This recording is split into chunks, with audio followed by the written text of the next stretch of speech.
So this week's Torah portion is called Vayera, which means I shall behold, I shall see, or in this case, I revealed my presence. What page? Page 281 in English. The second half of the page, where it says Vayera, 14th Torah portion of the year, second Torah portion of the book of Shemot, the Exodus. Moses was chosen by God to be our Redeemer and go to the Pharaoh. He went to the Pharaoh at the end of last week's Torah portion and asked them to let the people of Israel leave and worship God in the Sinai desert. And Pharaoh's reasoning is that if they're asking, if the Israelites, the ancient Israelites, want to be liberated, they have all these capricious notions that they should not be dehumanized and subjugated and enslaved, then they probably have too much time on their hands. And he gives them even more forced hard labor with longer hours of work.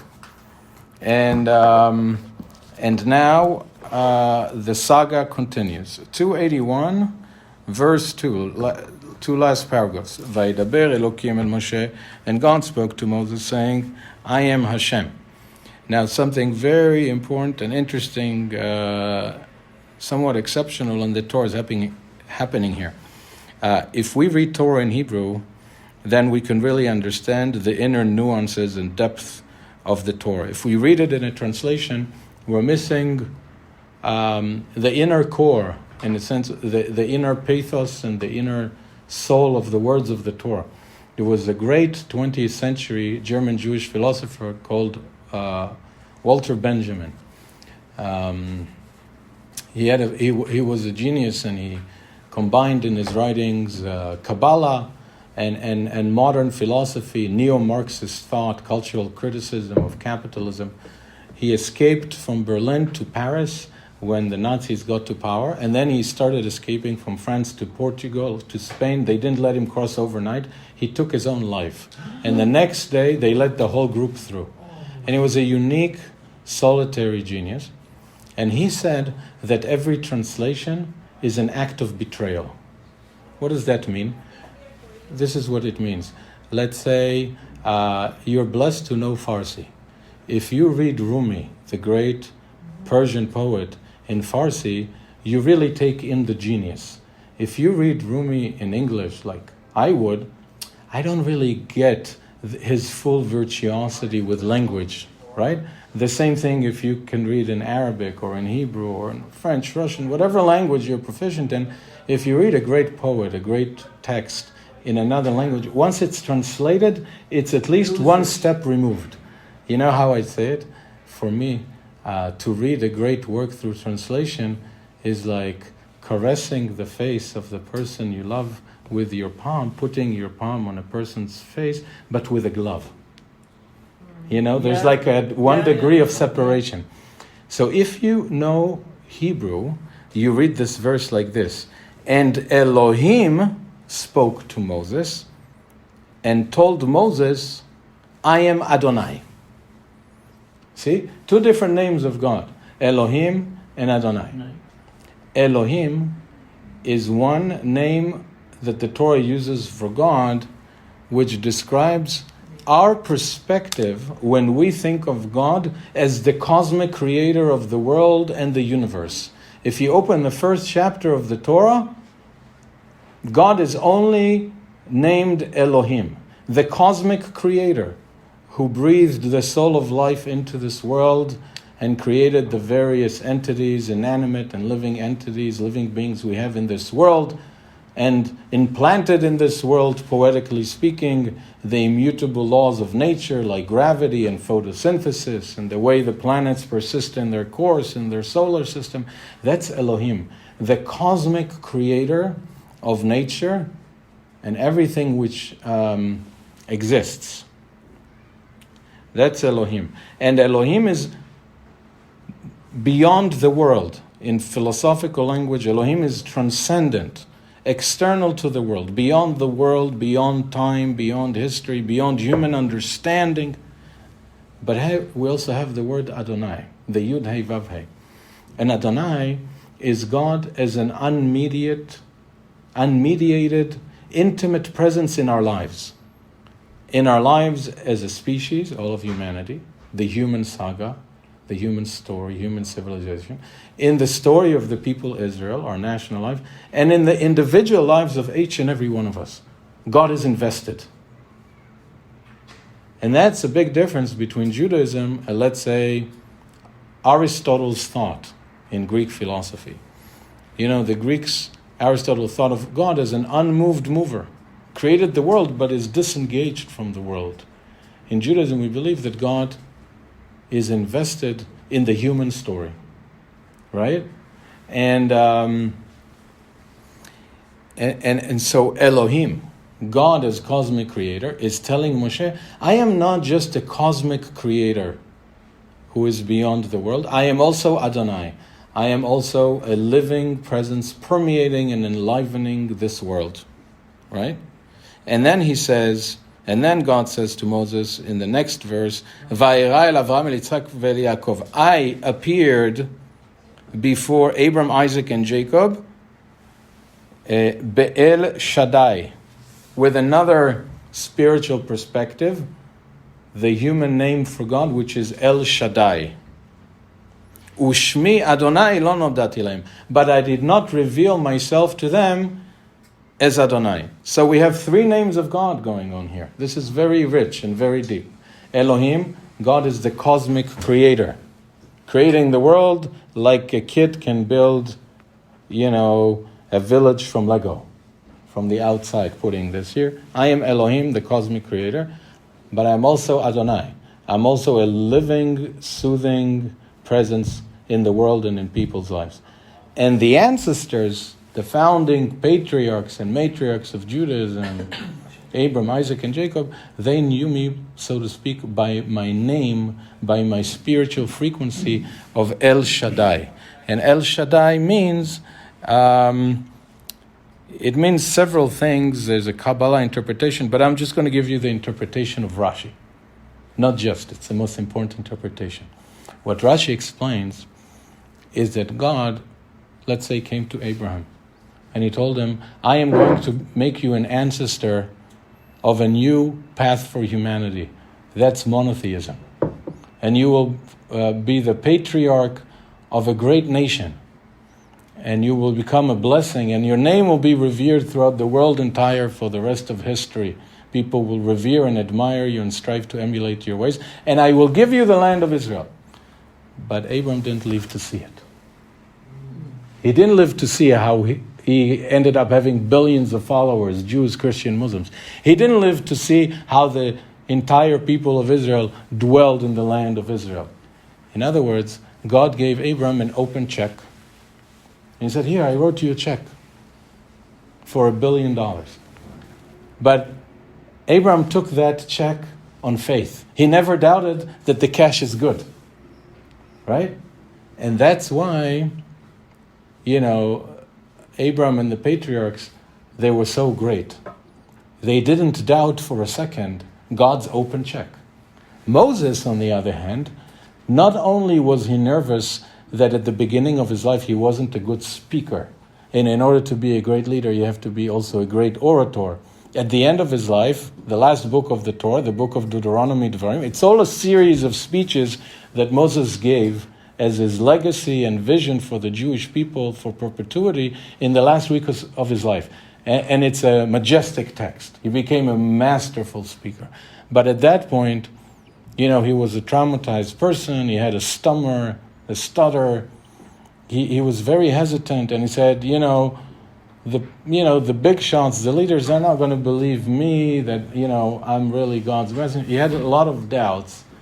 And later on, there's going to be a parasha, later on in the book of Exodus called Parashat Tetzaveh, where Moses' name is utterly absent from the Torah reading. And one reason is that God gives the mitzvot to the Kohanim, which has to do with Aaron, not with Moses. And Rashi and some other commentators say it's also because maybe Moses was too hesitant to accept the vocation that God gave him. Whereas Abraham and Isaac and Jacob never had a shred of a doubt. They just took it on faith, the open check. And Rashi said, sorry? So sorry. Or he said that, take my name off. Where he said so some commentators say that God gave Moses a little slap on the wrist. He said, I'm going to take you out of this parsha called Tetzaveh. Also, because after the worship of the golden calf in Parshat Ki Tisa, God said, I'm sick of those people. I do everything for them, and look how they completely disregard the path that I want to lead them in, the path of greatness. Why don't I just eliminate these people and I'll start a new people with you, Moses? And Moses says, no, if you're going to take them out, take me out too. And he manages to convince God, so to speak, to give the Jewish people another chance.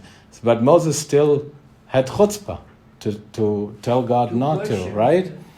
And because of that, God gave him a little slap on the wrist. He said, I'm going to take you not out of my book, I'm going to take you out of one Torah portion.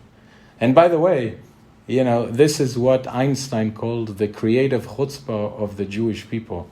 There's a whole Jewish sport, theological sport, called in Aramaic, chutzpah klapei shemaya, audacity towards heaven. Abraham argued with God, are you really going to kill the innocent people in Sodom and Gomorrah? You're not going to do just things? You're God, right? Jeremiah sees old Nazis living to be 100 in South America and says to God, actually King David says in Tehillim, until when will the wicked rejoice? Ad matai reshaim ya'alozu.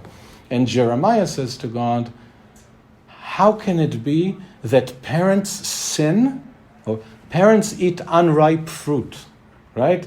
They go to Ralph's and they buy an avocado that's not ready and they bite into it. Parents eat unripe fruit and their children's teeth decay.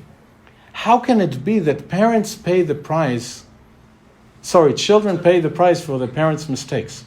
For example, there are babies who are born with HIV because their parents have HIV. There are children who are born crack addicts because the mother is a crack addict. There are kids who don't have a chance because they're born into socioeconomic and lack of education circumstances. They don't have a chance almost. It would take a miracle for them to make something of their lives. So you see, we argue with God. We're the people who argue with God. By the way, we're also the people, and the whole Talmud is questions back and forth. We always answer a question with a question. I once asked my late grandfather, why is it that Jews always answer a question with a question? To which my grandfather promptly replied by saying, why not? So Rashi says, that was the greatness of the patriarchs. They didn't doubt God's open check to them. And Rashi says a beautiful thing in Aramaic Hebrew, so to speak, that's became like a saying in highbrow Hebrew. Rashi says, Chaval al de'avdin velo mishtakhin, which means it's lamentable. We lament those whom we lost, and they are unforgettable. Right? Like you mentioned the late Jeb Levy to Rabbi Sachs, I was when I was introducing you, I was thinking about your late husband. When I saw Willie Leon, I thought about the late Elaine Leon, So, great and beloved people, Rashi says, we lament their absence and we will never forget them. That's what Rashi says about the patriarchs. And also, verse 4 says God to Moses, I established my covenant with them, the Brit. This is a core concept. The concept of a Brit, a covenant in Judaism, is an undying existential bond. It's like when Judah tries to save Benjamin from getting life in prison. When Joseph didn't tell them he's Joseph, they think he's just the vice president of ancient Egypt, and he plants a goblet in Benjamin's bag, and he says, oh, he's a thief, he's getting life in prison. What does Judah tell Joseph? Begging, he's saying, his dad lives in Israel, and his dad already lost one son, and he only has two sons from this late wife of his. V'nafsho kshura b'nafsho. And his soul, the child's soul, and the father's soul are inextricably intertwined, like a Gordian knot. Their soul are bound up together. That's the idea of a brit, of a covenant. It's a religious relationship, a sacred relationship that could never be severed. It's a concept and a value and idea that we're forfeiting and losing in secular society. You know, I was telling someone the other day, sadly, today in California, most marriages don't endure in the long run. The whole West, the whole family, familial structure is imploding and collapsing. So in an unprecedented way. So I was telling someone, it's one of the difference. Sometimes marriages don't work. And that's just how it is. And that's why the Torah says, if it doesn't work, you try and then you get a divorce. It happens.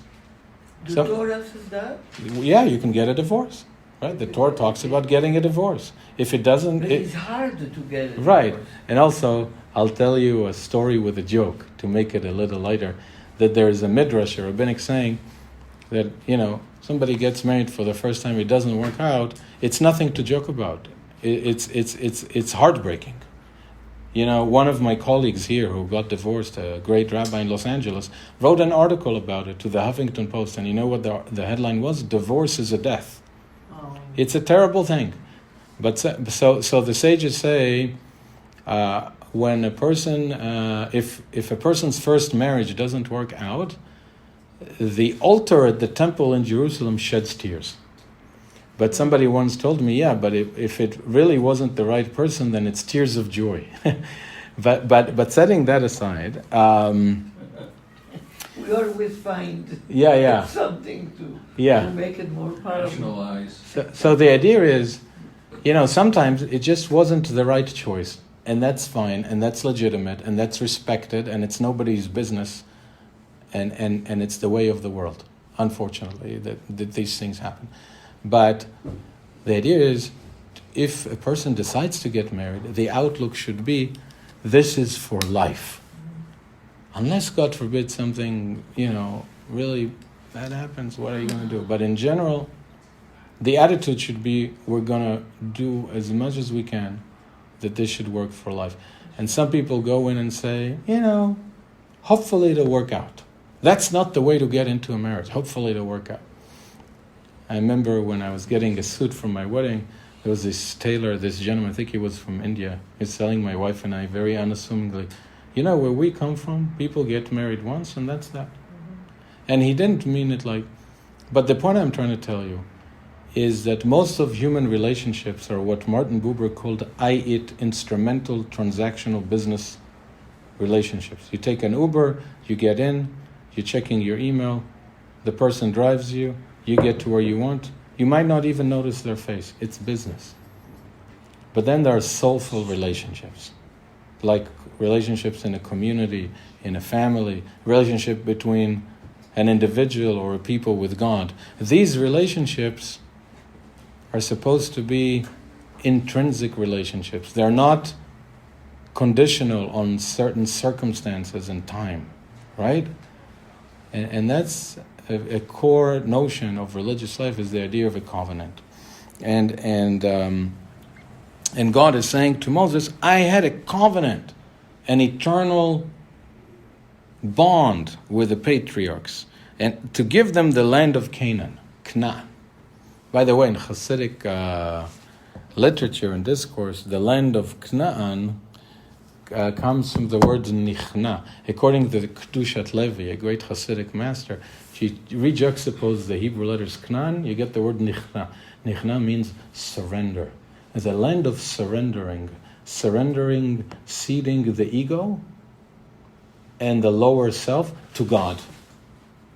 It's a person who wants to enter the landscape of God, of godliness, of sanctity, of holiness, of greatness, of contribution, of service. It's really an inner landscape of, in the words of a great German philosopher, Schopenhauer, to relinquish their personal will in favor of the great universal will, the will of God, right? So I promised them that they will dwell in the land of Canaan. And, verse 5, I also heard the yoke, the cry of the children of Israel. Remember, I am an empathic being, God.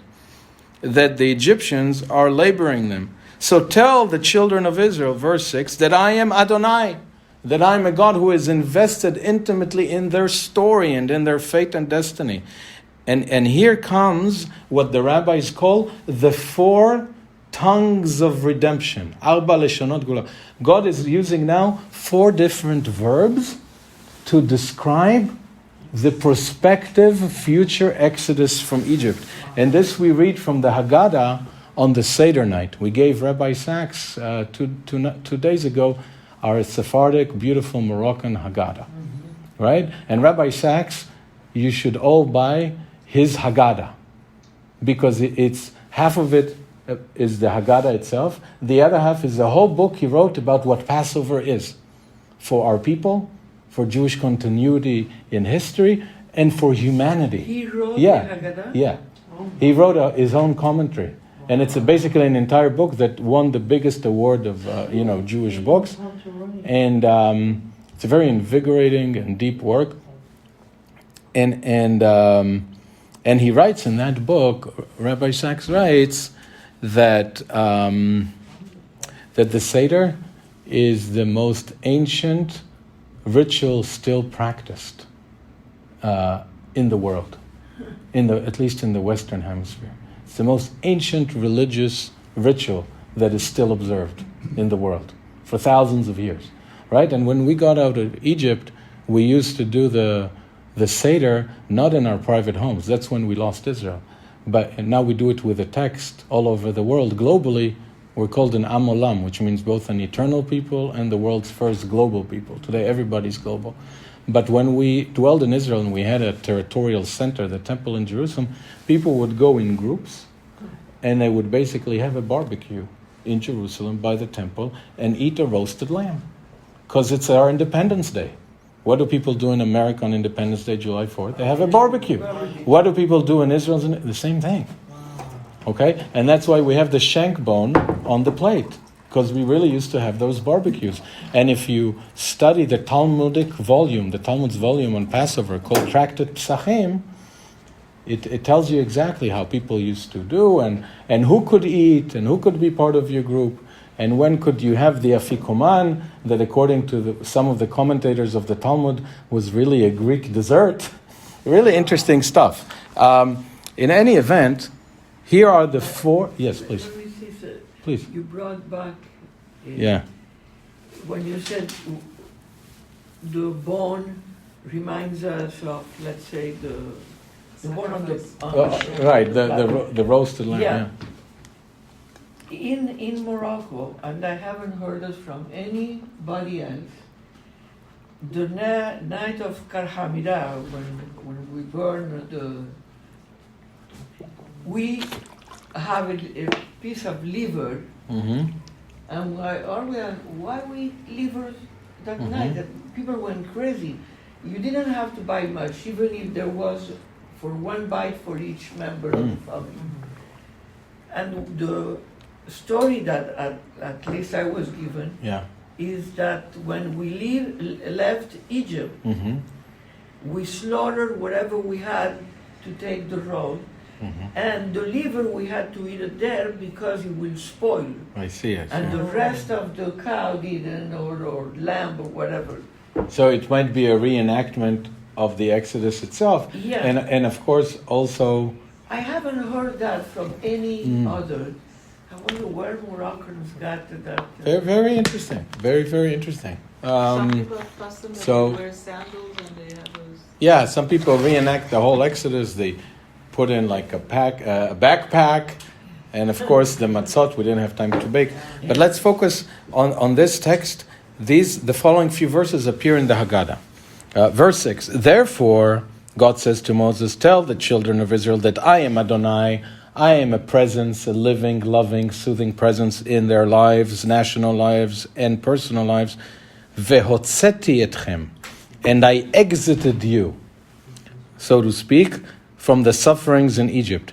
And that, for me, denotes the physical exodus. I took you out of Egyptian territory. Right? That's the physical, geographical exodus from Egypt, outside Egypt. So I took you out. Hotzeti etchem. Hold on, let me finish, please. Vehitzalti etchem. And I saved you, and that is political emancipation, not physical, territorial, but political emancipation. Now you are free, right? It's like people who lived in East Berlin. Once, if they were fortunate to be able to climb the wall and survive, once they crossed, they were in West Berlin, now they were free. That's political, right?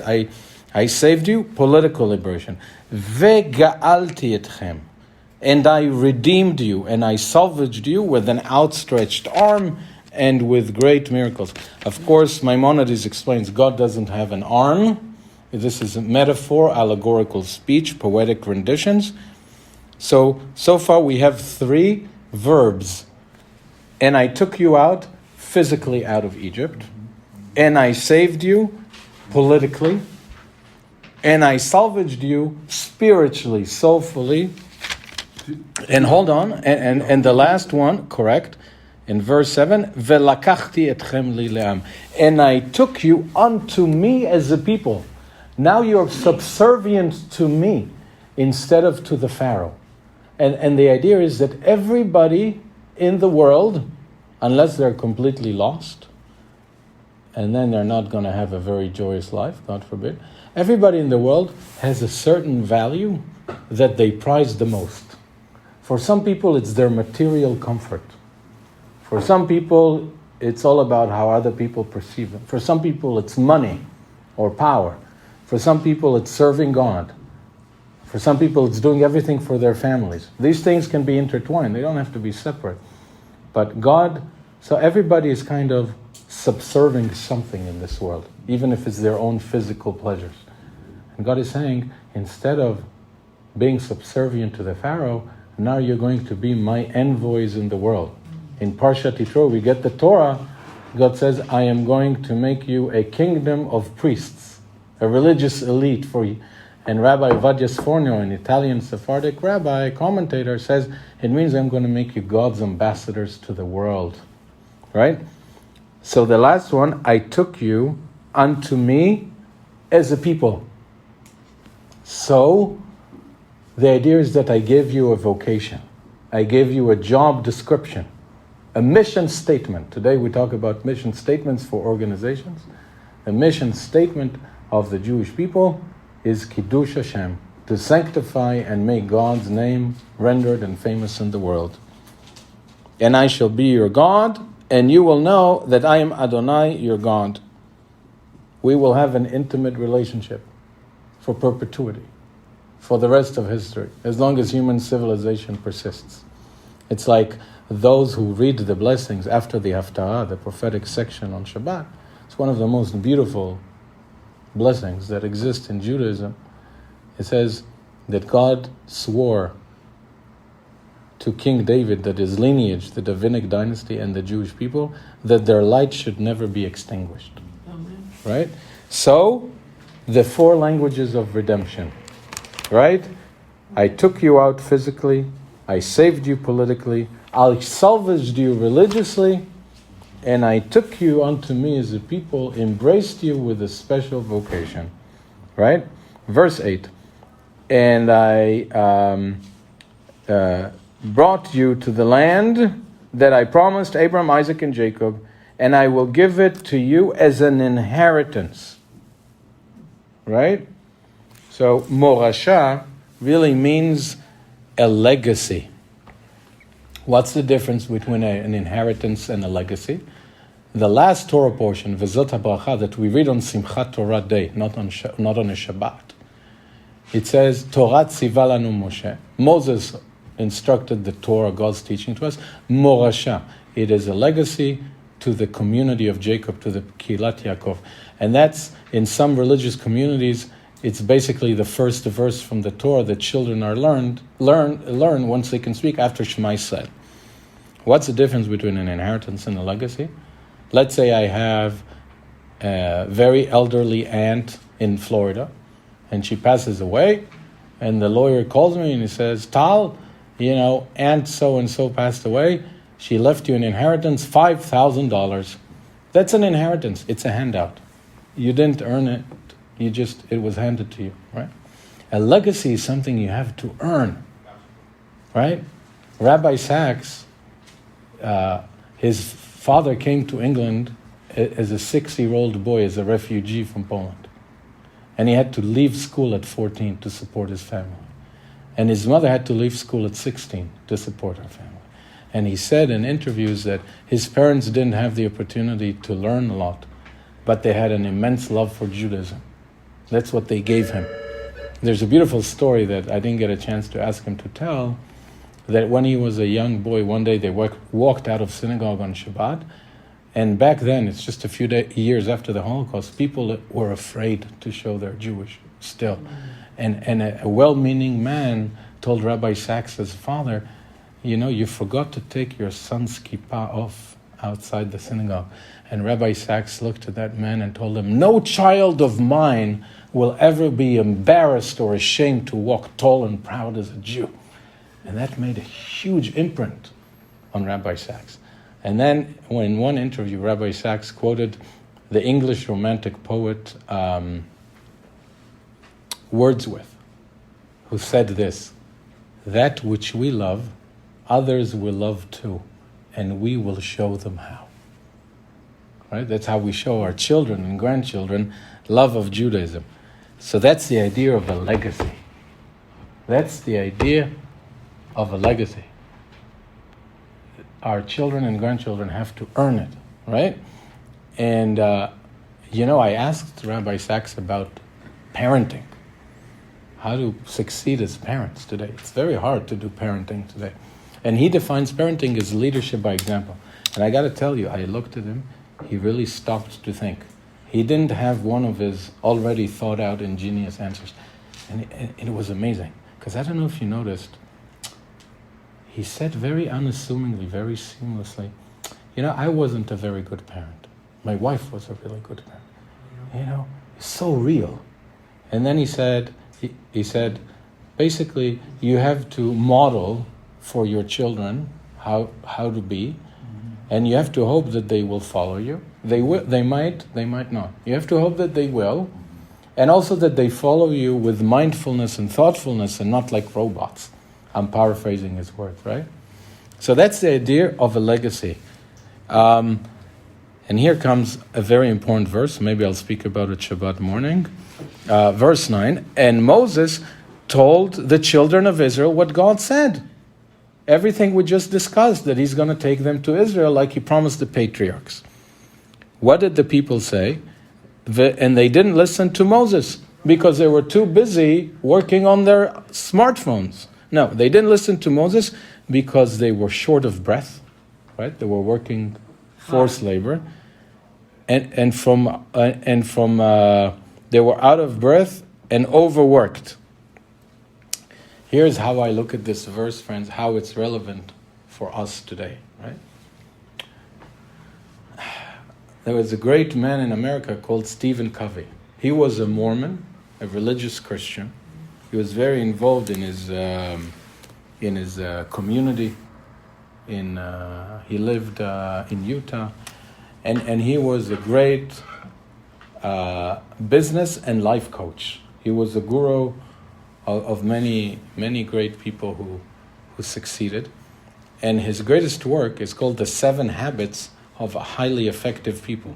Because Covey understood what Aristotle understood, that excellence is not a virtue, it's not like a noble trait of character. Excellence is a habit. If you get into everyday waking up, exercising physically, doing the spiritual meditation, the prayers, giving tzedakah, trying to treat everyone with dignity, making a contribution. But it's really a set of things that you do every day. Your physical exercise, your prayers, your daily study, your phone calls to people who need help, something to tzedakah every day. You have a certain time that you do certain mitzvot. you become your actions. Your actions define you. So that's the idea of the 7 habits of highly effective people. What are they to Kavi? He says the 7 habits are common sense organized, but common sense is not always common practice. We know how we should be, but oftentimes there's a gap, a dissonance between what we want and know and want and what we actually do, right? So, he says that one of the things that we really get wrong in life, especially in the, today in the secular West, in the capitalist system, consumer society, he says there are basically 2 ways to think about time and the things we need to do in this world. There are things that are important and there are things that are urgent. Important is to exercise. It's not urgent. There's something at work that you need to submit in the next few hours. And it's very easy to say, I'm not going to exercise this morning because in 2-3 hours I have to submit this or that to my assistant. And then you don't exercise. Because even though it's very important, you have something that's time sensitive. Or you see you're late to a meeting and your children are in the house and you say, I'm late, I'm not going to give them a kiss and say, have a good day because I'm really late. Or I'm not going to pray today because I'm in a rush. Important and urgent. Many times what we think is urgent is time sensitive but not necessarily urgent. And there are things that are important and not urgent, and these are the most important things in the world. Your relationship with your relatives, taking care of your body and your soul so you can live longer and better. And oftentimes we peripheralize, we marginalize that which is time sensitive over that which is important. And that's a big mistake. So the idea that the people of Israel didn't listen to Moses because they were out of breath and overworked, that's what happens to us today. So it's so easy to bury ourselves with work and daily obligations, and then we make secondary being attuned to God's presence in the world, or just listening to our child or grandchild. We get our priorities wrong. So that's something we can learn from this verse. We won't hear God's call to us if we are out of breath because we're overly exerting ourselves in the daily worldly tasks that we have, right? We have to find the balance for 2. I was talking with Rabbi Sachs over lunch 2 days ago that, for Rabbi Soloveitchik, to be a modern traditional Jew was basically doing a dance, a dialectic of conquest and surrender. You're a go-getter in the world, you go, you work, you do, you want to achieve, you want to succeed. And then there's time for prayer. So you stop in the afternoon and you do the mincha. It's important, it's not urgent, it's holy, you do it.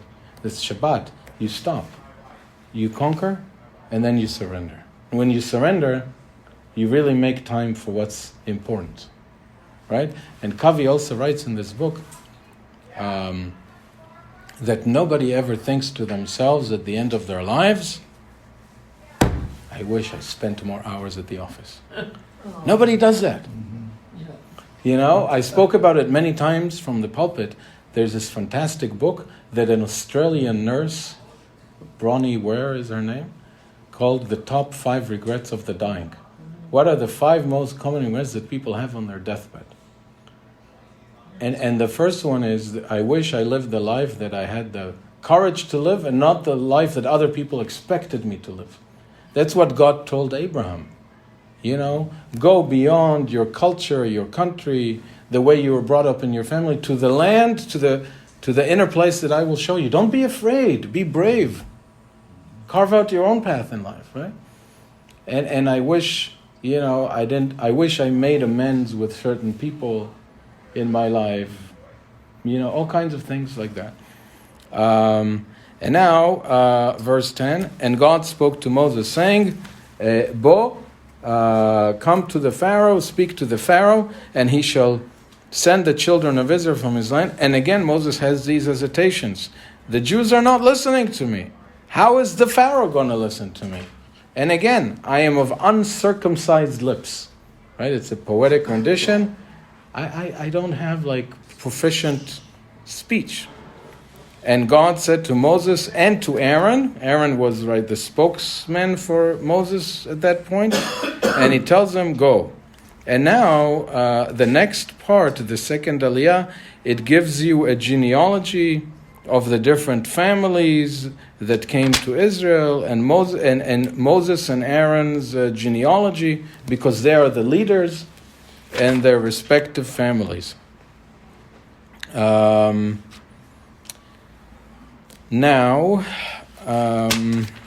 Okay, so we don't have that much time left. So we have the first 3 plagues of the Parsha. We have the ones that the water turns to blood. Now, the water turning to blood, what was the water? It was the water of the river Nile. What was the river Nile? The river Nile for ancient Egypt was what oil is for Saudi Arabia, what the Dow Jones and the Nasdaq and Wall Street is for the United States. It was the anchor of the Egyptian economy. This is an agrarian agricultural society.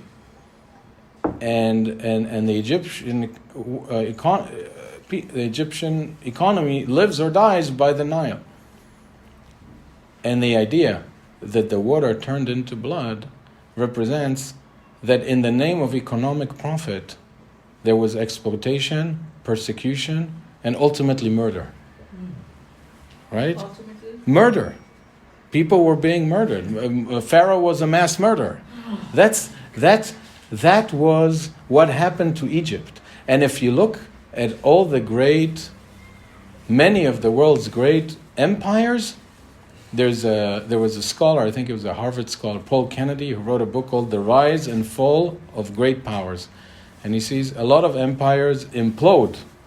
They explode internally, so to speak, when the economy collapsed. That's what happened to the Soviet Union.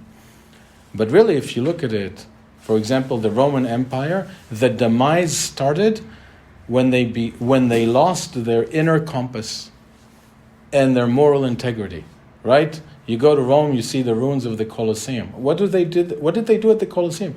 They brought 2 slaves to wrestle each other until death. Yes.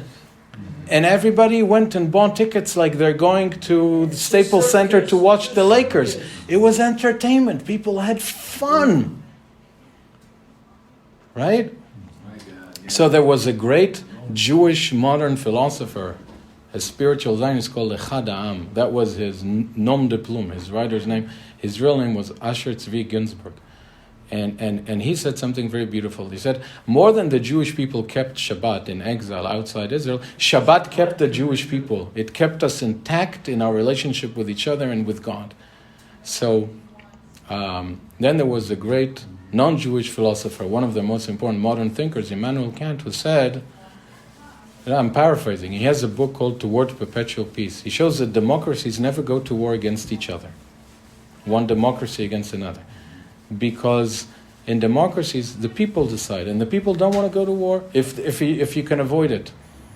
So, in other words, Kant is implying that more than certain societies keep morality, morality keeps those societies strong and robust, right? That's the greatness of the United States of America. So, give me a second. Yeah. So, just 2 minutes, okay? And I promise. So, thank you for your patience. So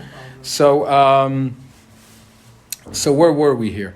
So the idea of another thing, there was a parsha earlier in Parshat Miketz in the book of Bereshit. We read that Moses has the 2 dreams about the 7 good years and 7 bad years, the 7 very heavy cows, the 7 very skinny cows, and so forth, and the other dream.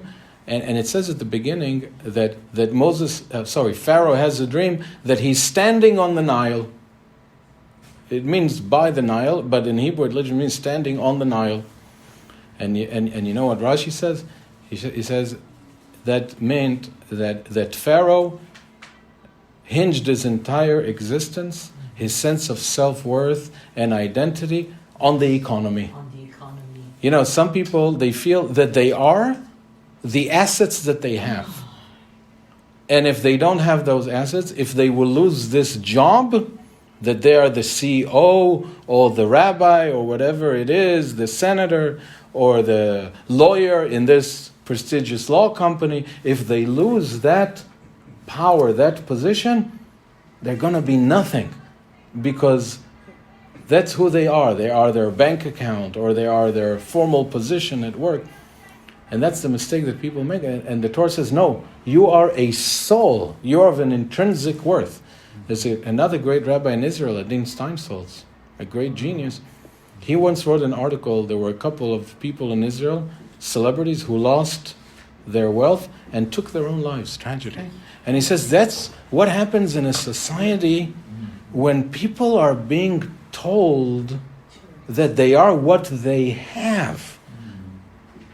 And Judaism says just the fact that you are is holy and great.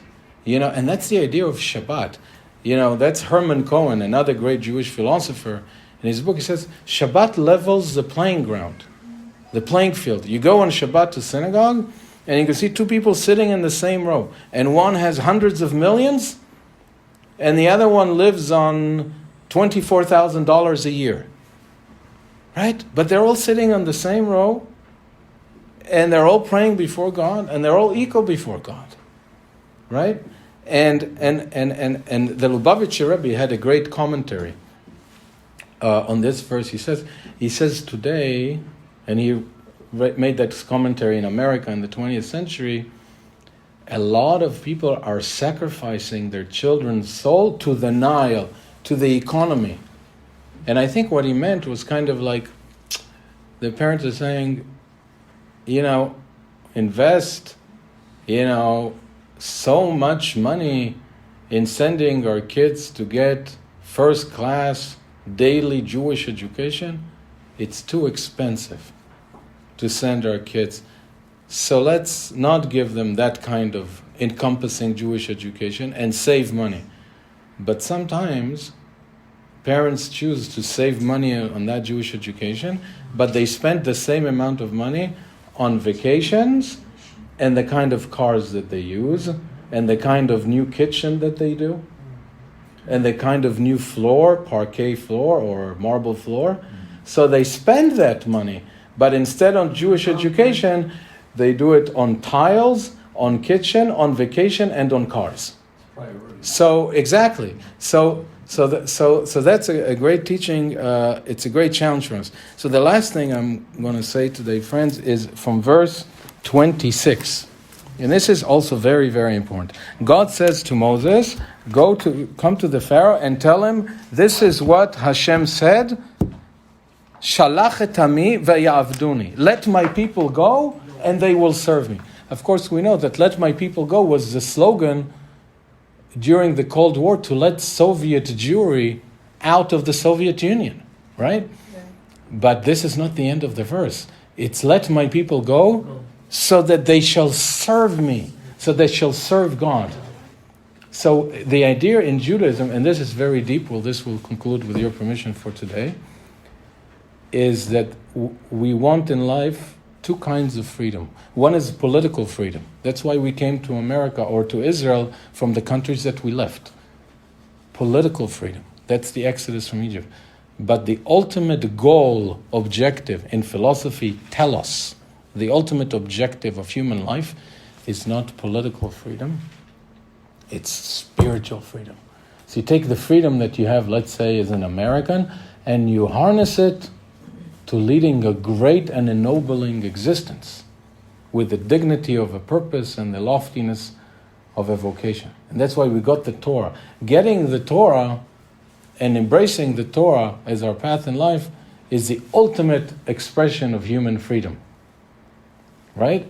And that's why it says on Pirkei Avot very beautifully, it says, don't read charut the words are engraved on the Ten Commandments. It's charut.